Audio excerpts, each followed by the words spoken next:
aya dongeng dada jelema di neraka na di sumurna ge nya nama diasupkeun ka peti. Aduh geus aya di dasar neraka. Tapi nyana ngawirid we ya manan ya hanan ya manan ya hanan ya manan ya hanan ya manan ya hanan ya manan. Nau menang ti mana meureun tah budak. Asana menang ti paranti ari subuh memeh subuh sok aya ya hanan ya manan. Allah ngagerokeun ka malaikat Malik. Malik. Ade. Naon Gusti. Teu kadenge hamba aing gegeroan ceurik ngejerit-jerit ribuan tahun. Di mana? Atuh di neraka. Jatuh kadenge. Aing sia ditangga jagaan neraka teu kadenge ngajerit. Henteu Gusti. Beneran sia teu kadenge nu jejeritan eta yahanan yamanan ka aing. Henteu Gusti teu kadenge di mana? Coba teangan ku ari. Mun aya bawa ka dieu. Kulantaran malaikat Malik mah tuh ka neraka teh nyana mah tuh rajana. Hei neraka. Coba nyingrai. Aduh bahasa Hongkong teh nyingrai. Insyaallah. Atuh neraka tunduk nyingrai. Aing hayang deuleu coba di dasar laut aya saha. Nyingrai. Ya jelema di jero peti ya hanan ya manan ya hanan ya manan ya hanan. Oh iya ulah sia saya Malik aing Malik mana lain kula ger di dunia boga tatangga ngaran Malik malaikat Malik ya udah geus sabaraha ribu tahun sia di dieu 7.000. Oh, jejeritan becek gana ribuan tahun. Nu noel cekin. Beuh, emang teu kadenge kula jejeritan. Henteu aing teu kadenge sia mah dicero jasa jing. Aya jingan meureun teh mah. Asana meureun pernah nyaba ka Cisoka malakal maut teh malaikat Malik eta. Aduh. Udah. Bawa ka Gusti ya Gusti jero mana bener kapanggih. Hamba geus sabaraha ribu tahun maneh rarasan di jero neraka. Gusti Maha Uninga asana 7.000 tahun mah aya Gusti. Gas kuari mah ulah hese-hese. Ayo gerak ka surga kali itu. Gusti ulah sok ngahina ka abdi. Abdi mah potongan surga cek ya. Abdi mah izin ka Gusti ai kudu ka surga mamaningan ka neraka geun deui. Mana neraka nu leuwih panas tibatan jahanam mana? Coba malaikat Malik mana? Ya aing di dia.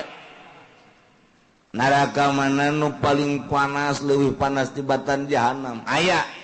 Bismillahirrahmanirrahim. Para jamaah kaum muslimin wal muslimat rahimakumullah. Alhamdulillahirabbil alamin.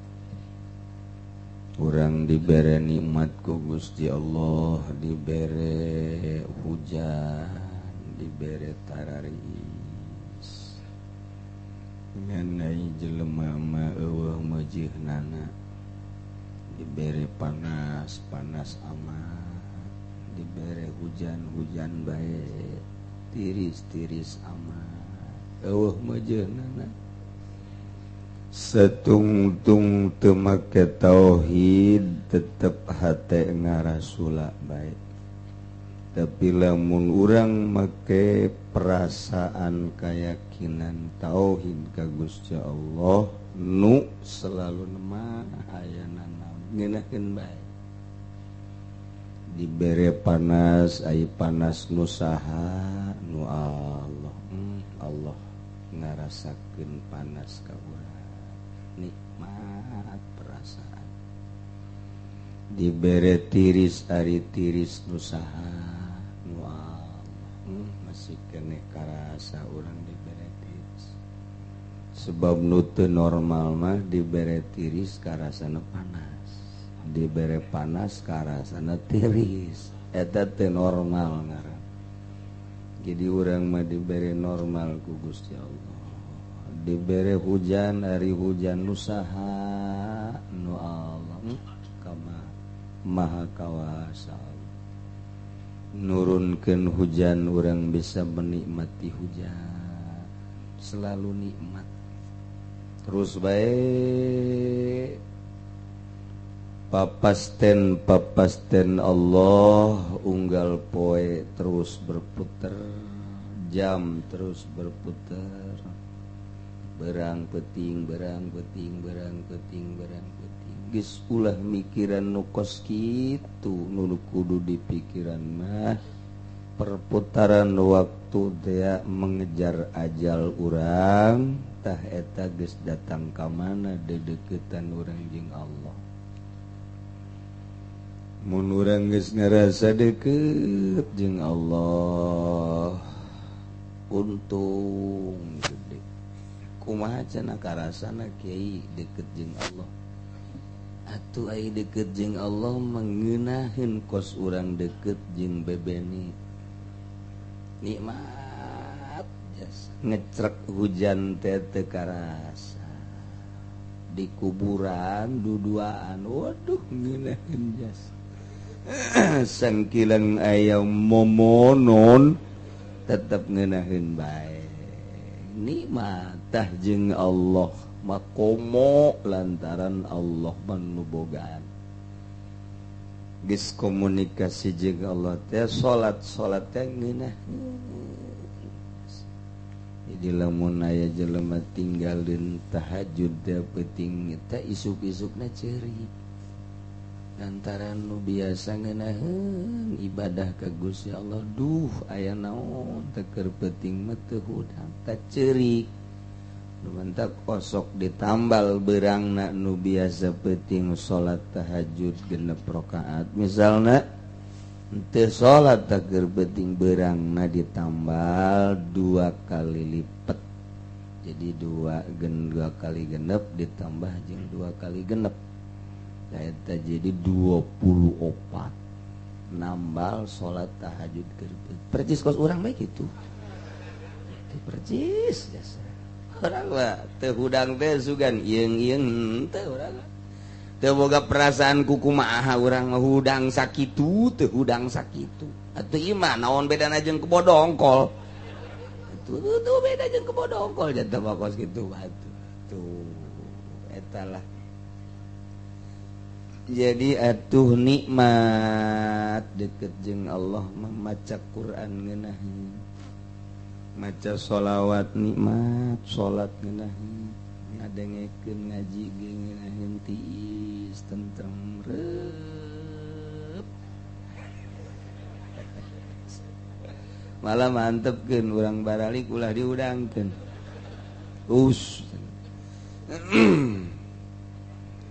engke ge nya ngomong sorangan barang hudang kiai sakedeungna teh ngaji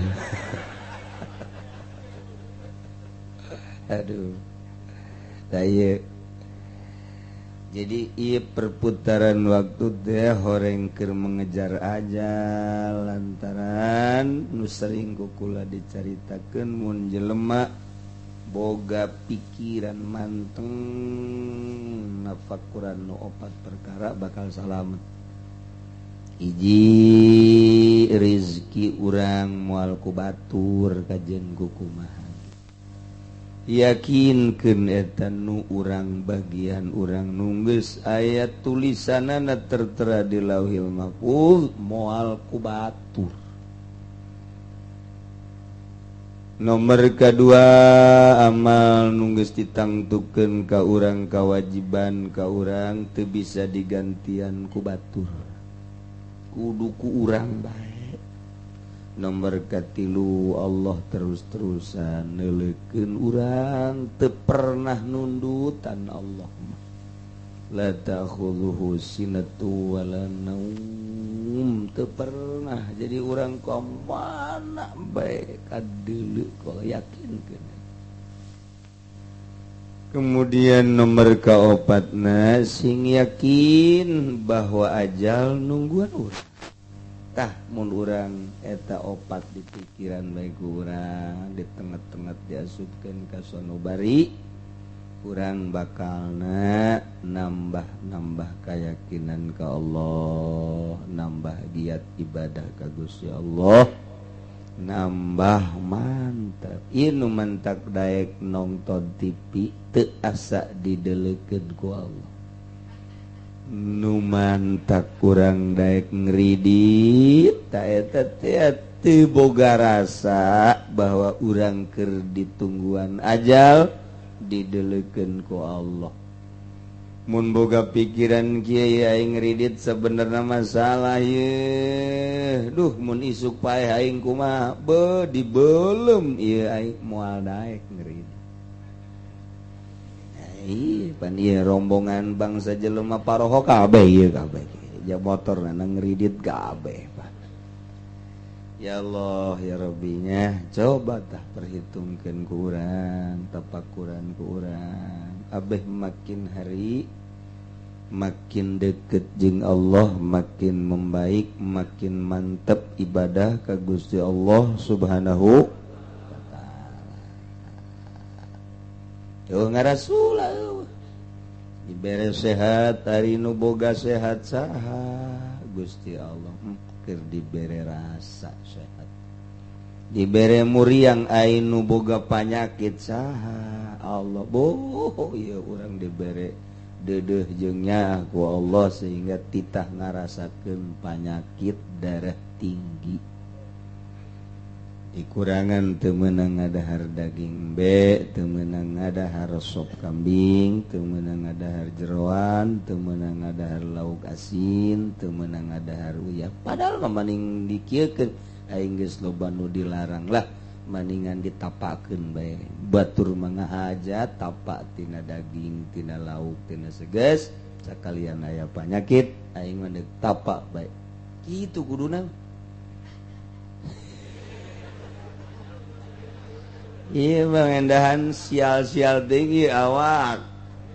Aduh, jabatur nu saumur jeung aing sararehat aing kunaon dibere gering, teu jujur teu adil ya Gusti Allah. Ya Gusti Allah ka aing mere panyakit bae kunaon nya batur tun bere panyakit mah nya maloba duit ka dokter ge. Aing mah ja ieu sakieu susahna dibere panyakit pohara amat awas ya ku aing Gusti Allah. Je, sakieu mah kotok baru diawas-awas. Je, sakallah deudeuh teh si budak ngomong sangeunahna bae. Sanajan teu ngomong kerteg hati Allah mah nyahoun.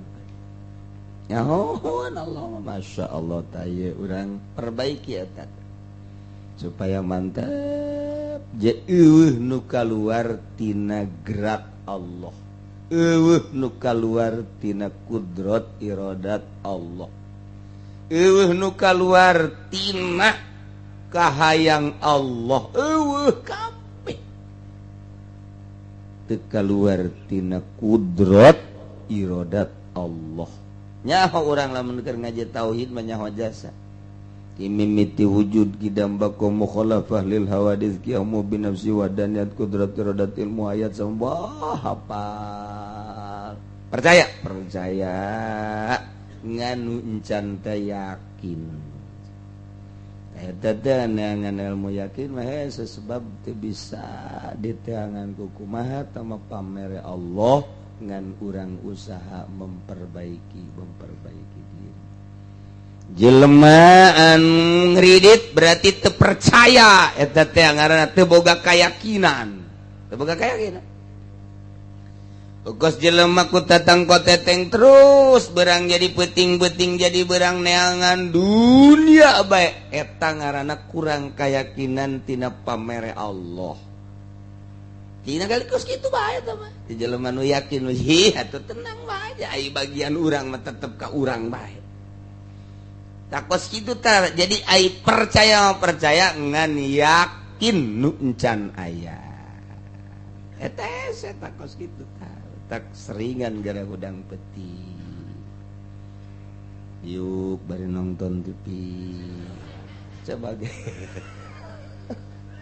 lain tambah yakin tambah bok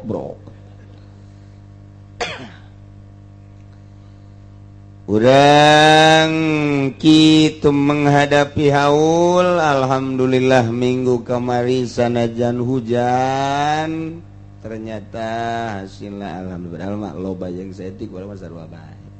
Naon mentek sarua ya tuh dek dibelikeun ka daging kalau ka sakitu-kitu kae. Nu merena ente nu ngadaharna ente. Itu tuh sabura ente bae. Sagut pautan ngan sakadar ngalaksanakeun doa.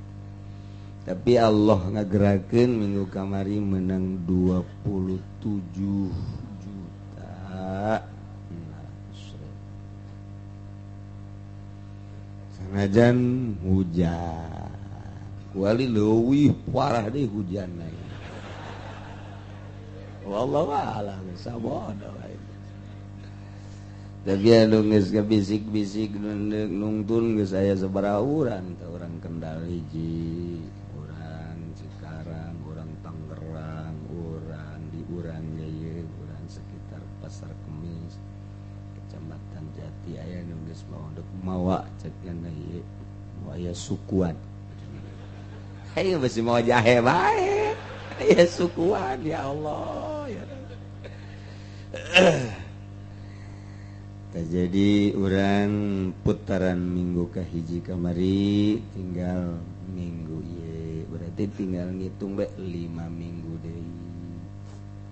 Lamun jadi endek ngundang keturunan Tuan Syekh Afifuddin, cucu daripada Tuan Syekh Abdul Qadir Al-Jailani qaddasallahu sirrahu. Lamunnya bisa jeung sempet kerek aya pertemuan di Kuala Lumpur. Enak itu di bulan Januari ieu bakal mengisi pengajian di Kuala Lumpur. Rek datang kemudian rek diundang. Geus ari kabar melalui angin mah. Melalui angin ditelepon nyana keur ningalian jadwalna ke bertemu heula. Beuh lamun jadi masalah.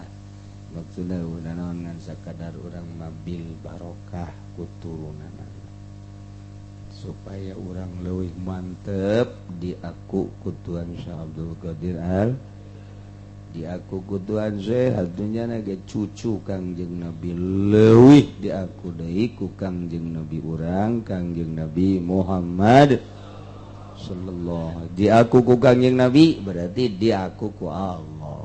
Lamun geus diaku ku Allah, geus lah. Cek Allah teh geus kasar oge bae. Cek malaikat ke heula cenah ieu loba dosa kajian geus ditu. Geus saditukeun bae geus lah terus. Dosa satak-satik bae geus. Henteu ciri mah rada gede gaya kajian gede geus terus bae. Tah hayang kitu tah urang teh. Masyaallah, tapi salat mah tetep kudu. Ya Allah, teker cerita murahna Allah kos kitu. Maha murah Allah.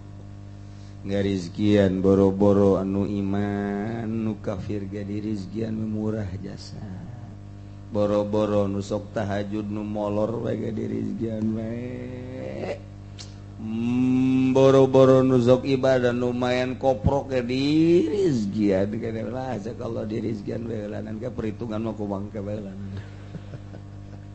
Eta murahna Gusti Allah. Geus kamurahan Gusti Allah lain bae di dunia di akhirat bakal leuwih nampak. Tina 100 rahmat Allah kakarek hiji nu dikadunyakeun geus sakieu karasana ku urang. 99 rahmat ke diterapkeunana jaga di akhirat. Boh, ku ari hiji bae ge hiji ka maung-maung. Dibere rizki ka orai koros dibere rizki. tuma dibere rezeki dipake ka dedeh jeung kanyaah ku Gusti Allah kakarak hiji nu dikadunyakeun geus kos kieu 99 keneh engke mantap ge asana ieu mah ka sorga kabeh asana kajeun ngeridit ge ka sorga kabeh geus tambah deui kreditan terus eta ngan nalika urang ngomongkeun nyebutkeun kejemna Allah boro-boro dosa ngeridit boro-boro dosa maling hiji bae ge hiji leutik nu kula sok didongengkeun teh hiji jelema ngaranna Hisan ditanya begitu geus maot kumaha pertanyaanku mantep jasa di aku ku Gusti Allah ju alhamdulillah ngan teu waka meunang ka sorga. Emang kunaon?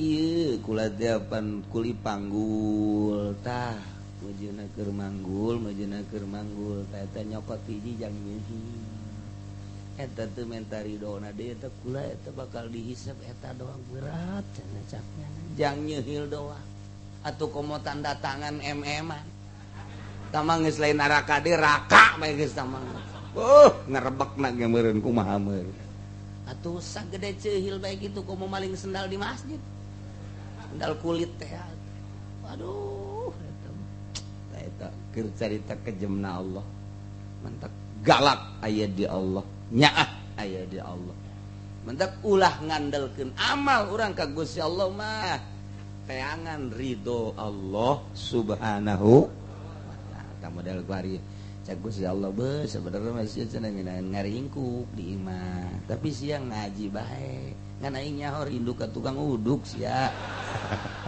kayawan ku Gusti Allah lain ngaji sia eta masing-masing dah cek Allah bos sakitu di imahna keur meujeuhna anu terus hujan tapi siang bener-bener dek neangan ilmu geus lah aing pokona moal neureuk ku kumaha mah ridho bae ka sia tak eta tah nu diarahan ku urang ridho Allahna masyaallah karimnya moal kebel urang hirup di dunia urang neangan ridho Allah subhanahu wa ta'ala walau hajaron wa khorani hajaron Zaid pengangguran nenden batu di sisi jalan atau di tengah ngahaja abeh jelema liwat titalebos titajong segitulah pemikiran nu kurang bagus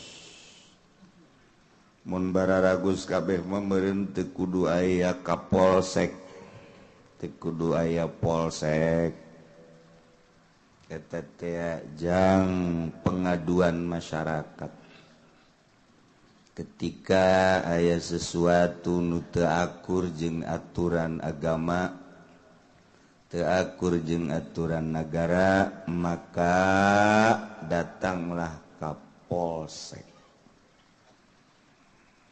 engke bakal ditangani ku polsek mana nu aya duitan ditangani nu eueuh duitan mah henteu etalah di polsek Lampung aju kuari tepa ka urang bejana tapi kula mah jajan orang boga kasus jeung embung atuh aya kasus cak nu geus boga kasus kos kitu cenah tapi loba beja nu bener kos kituna aja ya anu teu make duit mah cenah teu dilayanan kitulah di negara urang kunaon eta wallahu a'lam cenah mah kurang duit jang transportasi mun aya nu maling jang neangan pamalinganana nganiaya jang neangan nu nganiayana jadi duit di negara jang kikituan teh gitu mah bangsa nyiun SIM kudu gede STNK dan lain sebagainya giliran urang nu butuh kanyana duit jadi negara urang teh kos kitu tah kaayaan iraha buat kerobah kudu ngaraji meureun pulisina nya ngaraji narasbeh baik itu maraca sholawat mal kaburu neangan pemalingan nyana maraji marhaba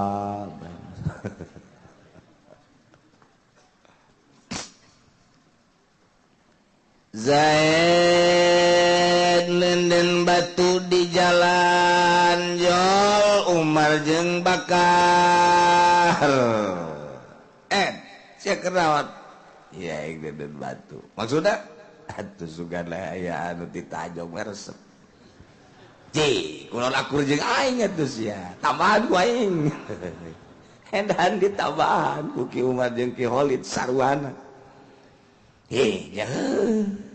mantep atuh sia gas antepkeun di dinya lah nyaho nu leumpang nyaho nu naik sepeda nyaho naik motor nyaho mobil pokona melah gas tungguan ku urang di dieu jauh pareuman abak lampu nata lampu jalan apareuman abeh teu kadeulean sia julid amat boga pikir sia sarua urang resepan bae cek teh ini resepan kos kitu tolol Aibra Ki Bakar liwat kadinya lempang tenang Ki Bakar teh biasa we Masya Allah kulantaran di tengah jalan atau di sisi jalan haju memang lempang na di sisi geus nyahoeun deui baru leundeun batu di paranti jelema lempang lampu dipoekan ti tajong kena batu najong batu mapan lain najong bola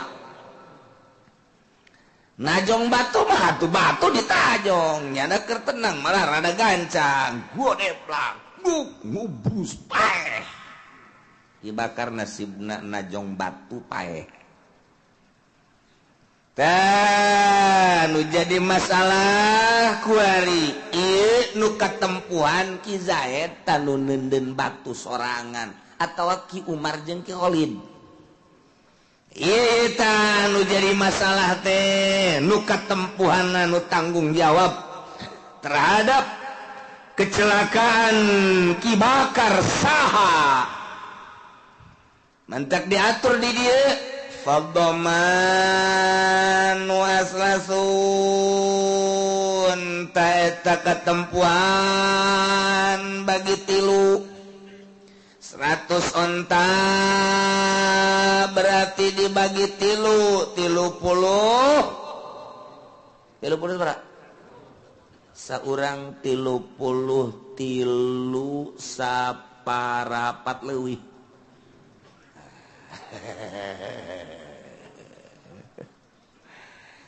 begitu lu sebab eta wa akur kabeh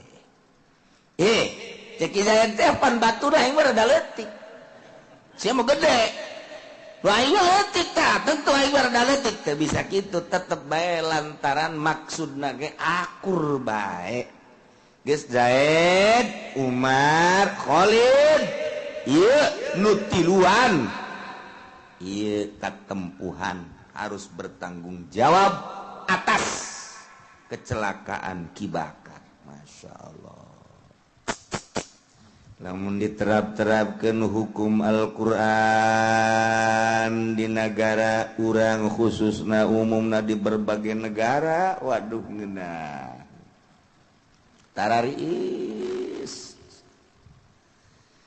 urang tinggal ngahayal we iraha negara urang make aturan-aturan Al-Quran iraha negara urang atuh teu 100% ya 50% malah nu ngomong-ngomong Al-Quran teh dicurigai nu nyurigakeunana teh bangsa urang keneh camat curiga, bupati curiga, kosdu terpercaya ke Al-Quran. Mahkan mun ditanya mah agamana Islam.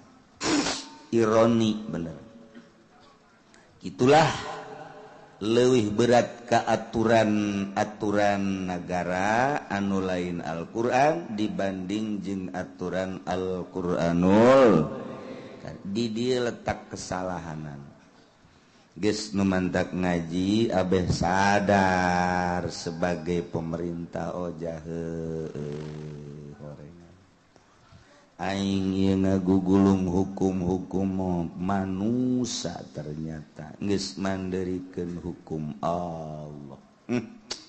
Kumaha lamun kejaga balik berhadapan jeung Allah kemudian ditanya ku Allah ndeka mana lumpat urang. Nah iyalah untuk menyadarkan diri ulah kokomoan teu. Kadanan boga harepan deuk ngarobah-robah mah. Tina hukum-hukum manusia make hukum-hukum Allah. Keun heula atuh sadar-sadar heula. Hese ka sadar. Masyaallah. Wakilan nisfani cek sakaul nisfani bagi dua geus atuh ayeuna maki Zaid sorangan 50%, Umar jeung Khalid lantaran nenden batu nu hiji mah kuduaan tah eta nyana 50% bagi dua. Ndek kumaha ge nu penting aya penanganan secara agama. Ngeunah. Masyaallah. Hese ieu di negara urang mah wari lantaran lain make aturan Al-Qur'anul sekedarnya hobah. Walau hajaron ki Zaid nenden batu di jalan tuluy ku ki Zaid diantepkeun eta batu teh iprak aya ki Umar liwat ka dinya pasar bihi katajong eta batu atuh si batu katajong teh padah rojahu ngagolondong eta batu gagah meureun Ki Zaid di Umar nya. Ki Zaid nenden batu segede hulu. Kemudian Ki Umar liwat katajong ku Ki Umar. Batu ngagolondong sakumaha bola. Hebat. Encan sakumaha tam. Ku santri mah batu teh bisa pakai main bola ku santri mah. Puasa 7 poe tiup ujianna biasa sakumaha moal hampa wiridanana maca ya bak bari dicekelan sukuna ya bak ngawiridan di jero cai ya bak saing bener lalagannya aya ilmuwan kos kitu geus 7 penting baca ya bak sia mah bak teh pajar bak cai meureun baca ke mondok atuh ngeunah mondok walau bapak bangi beres tiup sok kira tajong batu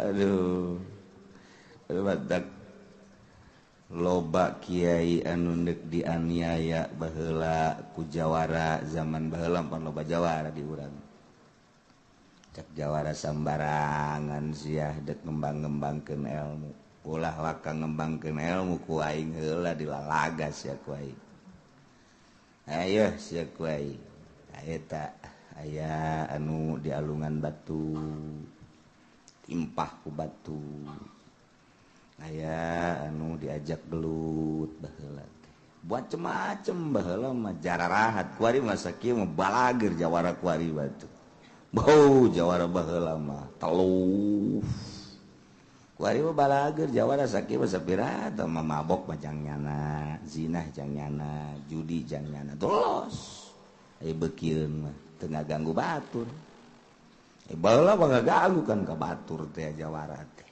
kuari mah jawarana asana ka sorga cek kula mah henteu ngaganggu batur masalahna hebat ya ka sorga teh pandeuri batur geus ribuan tahun gitu kakarak nyana Masya Allah aya dongeng eta jelema di neraka na di sumurna ge nya nama diasupkeun ka peti geus aya di dasar neraka tapi nyana ngawirid we ya manan ya hanan ya manan ya hanan ya manan ya hanan ya manan ya hanan ya manan naon menang ti mana meureun tah budak asana menang ti paranti ari subuh memeh subuh sok aya ya hanan ya manan Allah ngagerokeun ka malaikat Malik ade naon Gusti teu kadenge hamba aing gegeroan cerik ngajerit-jerit ribuan tahun di mana atuh di neraka ja teu kadenge aing sia ditangga-jagaan neraka teu kadenge ngajerit henteu Gusti beneran sia teu kadenge nu jejeritan eta yahanan nyamanan ka aing henteu Gusti teu kadenge di mana coba teh angan kuari mun aya bawa ka dieu kulantaran malaikat Malik mah tuh ka neraka teh nyana mah tuh rajana woi neraka coba nyingrai aduh bahasa Hongkong teh nyingrai insyaallah atuh neraka tunduk nyingrai aing hayang deuleu coba di dasar laut aya saha nyingrai aya jelema di jero peti ya hanan ya manan ya hanan ya manan ya hanan. Oh iya ulang sia saya Malik aing Malik mana lain kula ger di dunia boga tatangga ngaran Malik malaikat Malik ya udah geus sabaraha ribu tahun sia di dieu 7.000 jeritan bae cekena ribuan tahun nu noel cekena emang teu kadenge kula jeritan henteu aing teu kadenge sia mah dicroj asa jing aya jingan meureun teh mah asana meureun pernah nyaba ka Cisoka malakal maut teh malaikat Malik eta aduh udah bawa ka Gusti ya Gusti jelema bener kapanggih hamba geus sabaraha ribu tahun maneh ieu rarasan di jero neraka Gusti Maha Uninga asana 7.000 tahun mah aya Gusti gas kuari mah ulah hese-hese ayo gerak ka surga kali itu Gusti ulah sok ngahina ka abdi abdi mah potongan surga cek abdi mah izin ka Gusti ai kudu ka surga mamaningan ka neraka geun deui mana neraka nu leuwih panas tibatan jahanam mana coba malaikat Malik mana ya aing dia neraka mana nu paling panas leuwih panas tibatan jahanam aya neraka sair jeung sakor awak abdi bagi dua bae Malik sabelah ka neraka sairkeun sabelah ka sakorkeun geus tanggung di neraka bener sia iya itu jauh potongan sorga kula cak Allah aing geus atuh ieu jalan ka neraka mah ka neraka kan tadi kan cak Allah ka sorga aing begitu diseret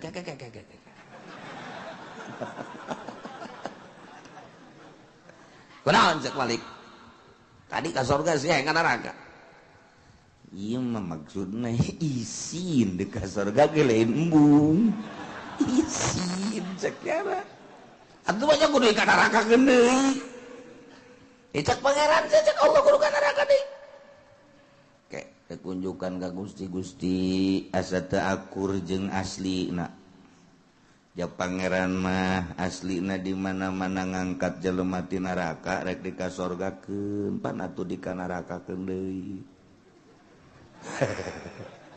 dasar jawara blon da budak ya di ditu ge ngulin-ngulinkeun nya cek pangeran teh kieu atuh ayeuna mah tadi sia tita ka sorga embung kuari tita ka neraka meron maksudna naon ayeuna mah abdi mah kieu bae aslina Gusti bae kumaha mun aslina Gusti mah kieu cek pangeran teh kumaha sangka sia sangkaan abdi mah di mana-mana pangeran ngaluarkeun ti neraka pasti di ka sorgakeun akor eta gas ka sorga sia langsung di ka sorga dibawa ku malaikat malik ngandek direndam heula di maul hayawan cikahuripan teh lain di pamijah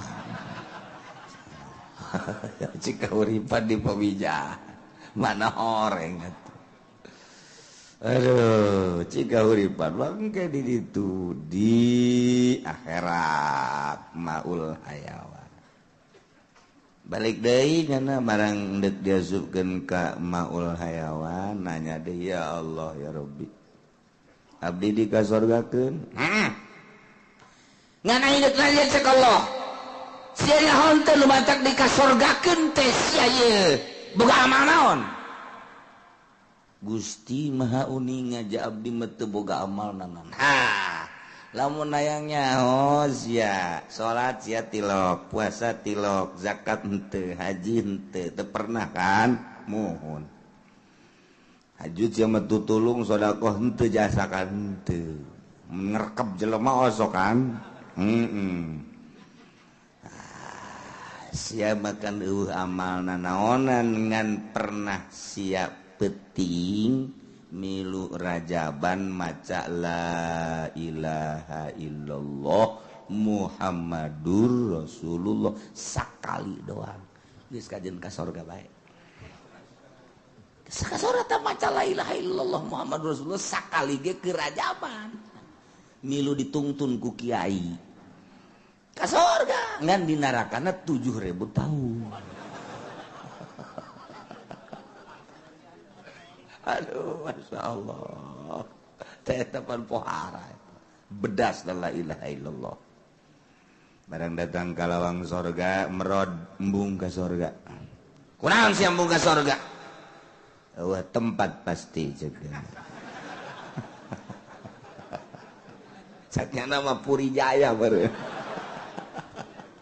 datang ke tempat segala emang di Puri Gusti abdi ngomong ka sorga kunaon lantaran meureun geus beakeun ku anbiya ku sholihin ku aulia lantaran geus 7.000 tahun abdi mah meureun jelema pangpanderi-panderina lah geus abdi mah kajenting geus di sisi bae geus isin daripada ka sorga engke bakal diseungseurikeun ku urang sorga teu boga tempat besing ke abdi kos bola ti ditu heuy lain di dieu kagak di heuy lain di dieu tempat sia mah ka abdi daripada isin abdi geus maningan abdi mah di dieu bae di lawangna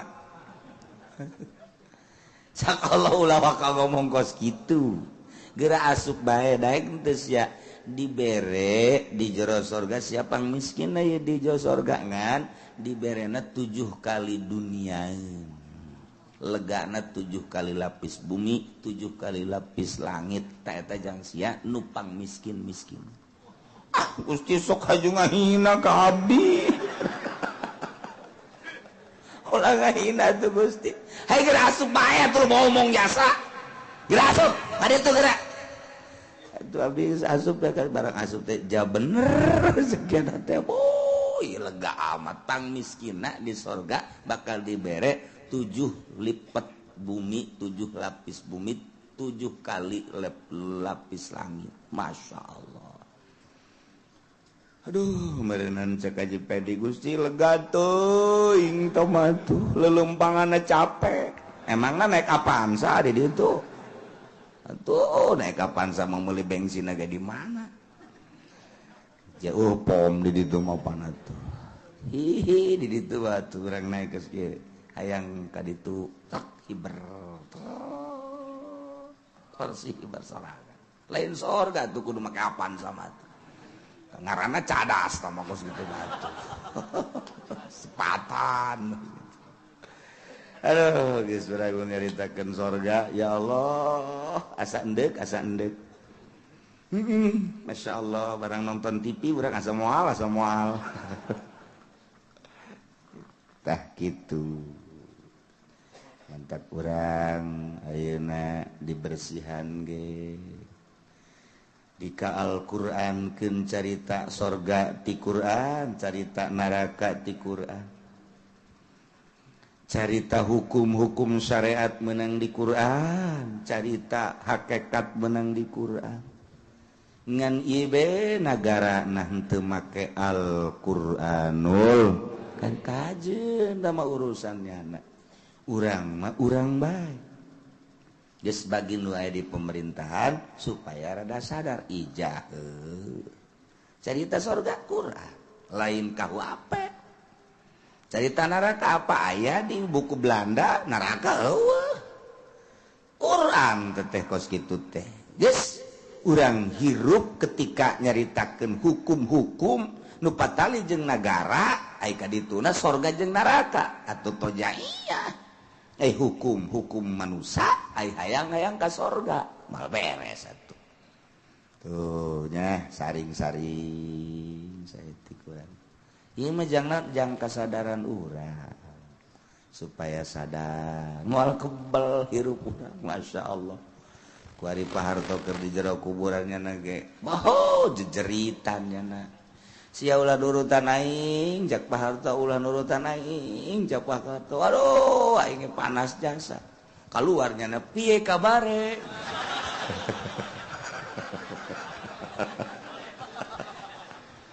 aduh aya beta paharto segala piye kabare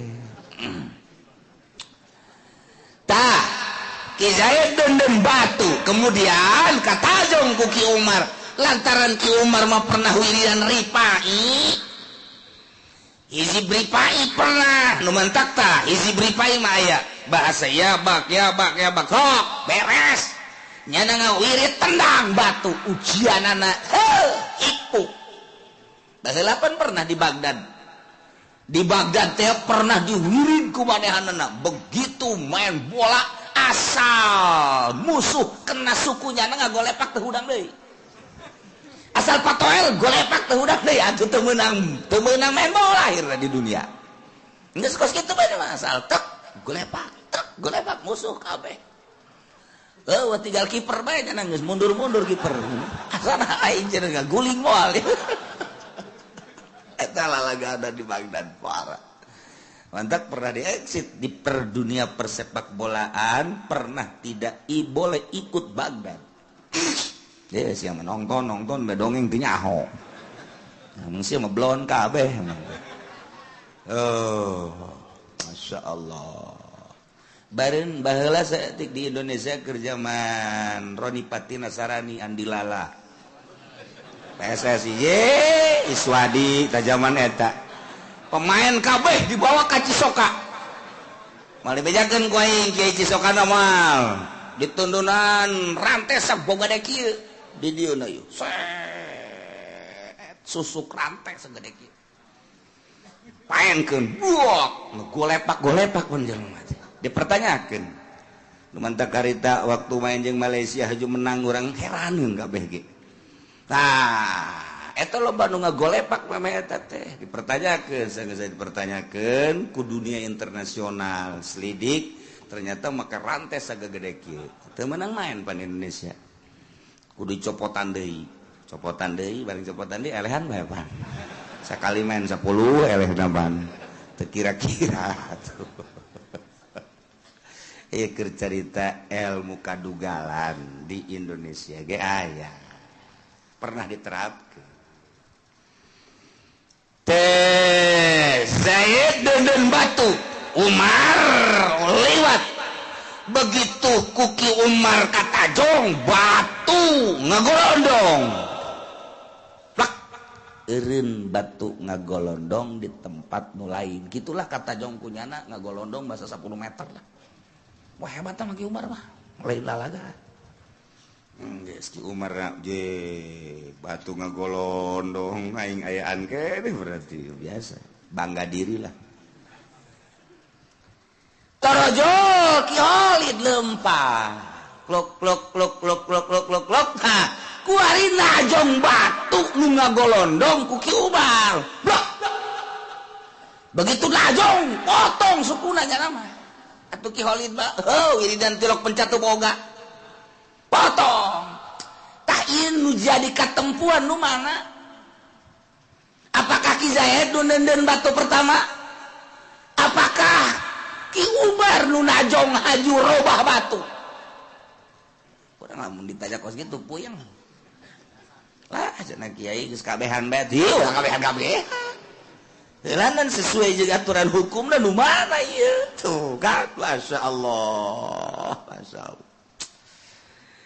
tah walau doa hajaron di mana ki Zaid nenden batu Fa'asar bihi rajulun ibra kata jong tipaleset kata jong kuki Umar padah rajahu akhirna ki Umar kutajonganana ngagolondongkeun eta batu pindah tempat barang pindah tempat pasar biya khoru ai praktek ki Holid tipaleset potong nu katempuan dominahul mudarik Ki Umar anu najong nu kadua kali tah jadi lain ki Zaid anu katempuan ki Umar sekal cek ki Umar teh aing najong ngahaja henteu ajeuna aing katempuan bae sebab naon nyana najong geus nyaho aya batu haju henteu dibenerkeun aturan kan waduh aing bae katajong deurus kan kena aing mah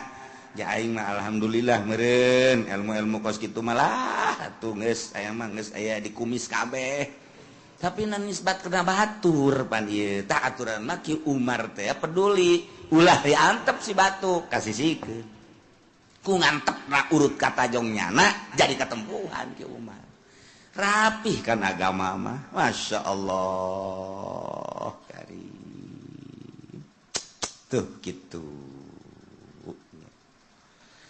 taksik hade urang imal totul azab fitorik ngalengitkeun gangguan-gangguan di jalan eta teh ganjaranna poha si aya paku di jalan cucuk di jalan bisi aya jalan kurang lancar hayu kurang dirapihan mun aya nu legok-legok haju ku urang dirapihan urang neudeun ember di dinya pan bloon eta legok na setik we ember mah aya sabulan mah diantep di dinya emang ieu perwatakan di Indonesia teh hayang ngarobah perwatakan Indonesia ke tahapan sadar hese jasa ya insyaallah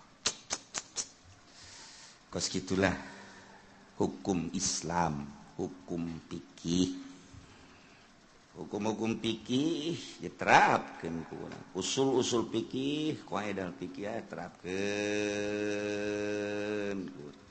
nerapso teh di negara anu hukum Quran di negara nu lain hukum Quran berarti nerap hese nerap hese kan nerap jeung pikih batu pan digunakeunana teh paranti parentah mana paranti larangan mana ai parentah jeung larangan teh kapan eta teh hukum syara geus kuari lamun digunakeun kana hukum parentah jeung hukum larangan di luar syara engke pikih hukum pikih pagedrug ge bakal. Jadi kieu maksudna penerapanana ye penerapanana perintah jeung larangan eta adalah hukum Allah berarti hukum syara eta lah engke kadina make qawaidul fiqhiyah make pikir ketika aya perintah aya larangan lain melalui syara make hukum buatan manusia qaedah mandul teu bisa jalan tuh qaedah teh cek dina asbah wan nazair teu bisa jalan. Nah sebab parentahanana kadang teu akur ieu jeung aturan-aturan Allah.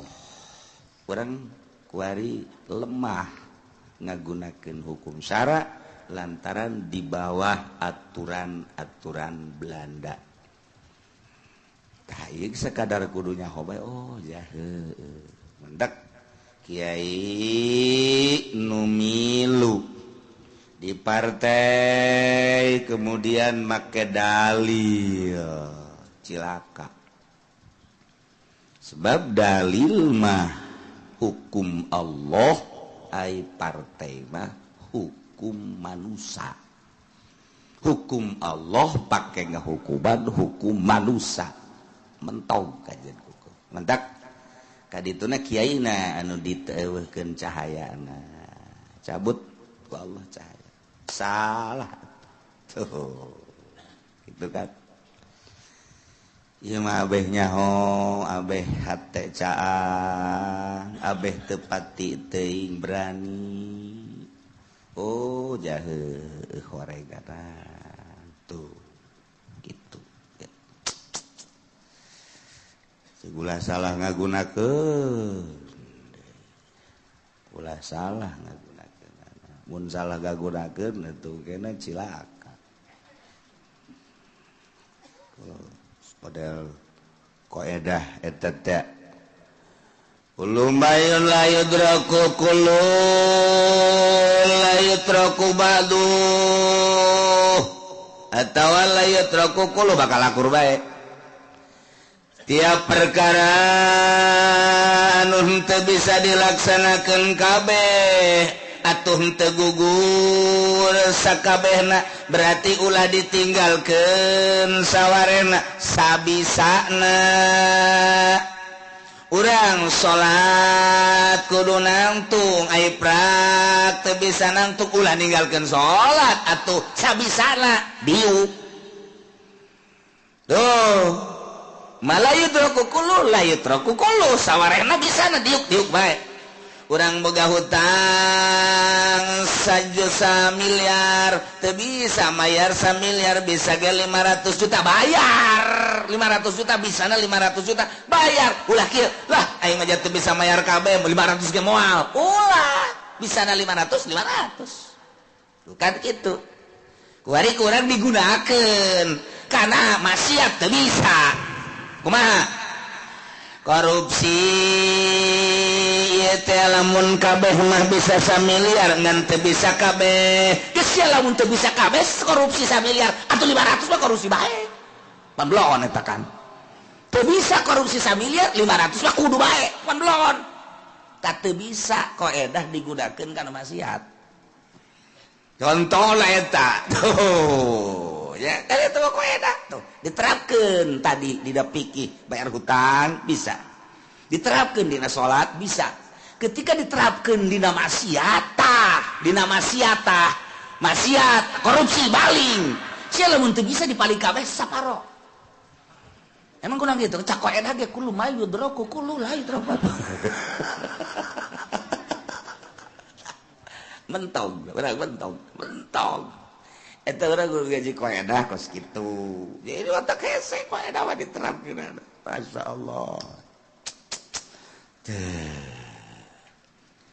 sia nginum bir minum ayo kabeh aing mah teu kuat kabeh mah setengah bae eta aya perintah gimana qaedah aing nyaho ka qaedahna Gimana nanti bisa segelas setengah gelas batu tuh masalah. Jadi malah yudraku kullu la yudraku ba'du. Dek nginum bir bae kudu ngadalil tolol tuh coba. Tuh kan mentong kan. Tuh mentong bisa. Ya Allah, jadi teu bisa tadi pakai maksiat. Jadi ieu urus perintah. Ada batak ke darurat ge sarua. Ketika orang jaritakeun ad-darurat tubihul mahzurat kan aya persyaratan darurat eta dina fikih sakumaha tahapan daruratna ulah main darurat bae kiai kuari ngomong kiai kunaon asup partai aduh lamun teu asup partai darurat cenah kieu ngahenen we urang eta leg-leg bae ku sia darurat atulah sajase mah ore koros leg-leg habek geus teu kudu dikumaha-kumaha ngan can paham berarti mantap loba kiai wetan, kiai kulon, ngorolang ngadalilna. Diantepkeun we ku urang pareum sorangan. Geus ulah dilayangan, teu paham nerapkeun dalil berarti. Oh, demokrasi geus teu kudu didalilan, sebab eta mah hukum manusia. Dalil ieu jang hukum Allah, sara nerap jeung sara deui. Tuh, dipake ngadalilan kos kitu. Ah, teu datang ka ira ge kacau ka jeung kuku wage. Gitulah mantak kiai sok murah jasa ngadalil anu tungguan mal kebal ngajejes bener bae pelepas salah walau asara biqaidin wa mata fala gomana walau asara binaimin bitariq wa mata ahaduma fala gomana ini tasatari walau asara biwakifin bitariq wa mata au ahaduma fala gomar ini tasatari walau asaro wallahu a'lam bishawab.